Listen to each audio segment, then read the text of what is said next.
नमस्कार मित्रांनो, आज एका नवीन ब्लॉगमध्ये तुमचं स्वागत आहे. आणि आज आज गुढीपाडवा आहे. गुढीपाडव्याच्या तुम्हाला सर्वांना हार्दिक शुभेच्छा. आणि आजचा ब्लॉग गुढीपाडव्याविषयी होणार आहे, तरी तुम्ही बघत राहा.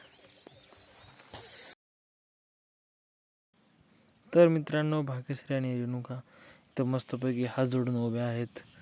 पलीकडं आमचे बाबा आहेत बसलेत. आणि नंतर मी पण तिथं गेलो आणि नंतर मस्तपैकी तिथं सगळ्यांनी व्हिडिओ काढले. नंतर पुन्हा भेटूया, आपण नंतर पूजा करायची गुढीची. आता ही आमची गुढी मस्त वरी दिसती, मस्त चांगली वरी उंचपैकी दिसती, बघू शकता तुम्ही. तर मित्रांनो, आता मी गुढीची पूजा करत आहे. लिंबाचा पाला तिथं आणून ठेवलेला आहे. आज लिंबाचा पाला खावा लागतो तिचा प्रसाद करून. आणि मस्तपैकी बसलेलो आहे, दर्शन करीत आहे गुढीचं. आणि आज गुढीपाडवा आहे, त्याच्यामुळं हा ब्लॉग बनविला आहे. आणि बघा, वरी गुढी मस्त बसविली. तर मित्रांनो, आता गुढीची पूजा झालेली आहे. गुढी आम्ही बसविली आणि खाली आता शेळ्याकडे आलो आहे.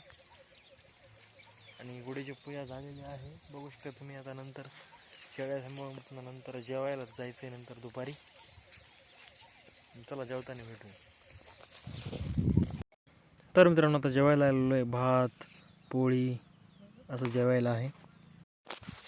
तर मित्रांनो, आता जेवण झालेलं आहे आणि आता खाली शाळेकडे चाललो आहे. आजच्या ब्लॉगमध्ये एवढंच. भेटूया उद्या एका नेक्स्ट ब्लॉगमध्ये. लाईक करा, शेअर करा आणि सबस्क्राईब करा.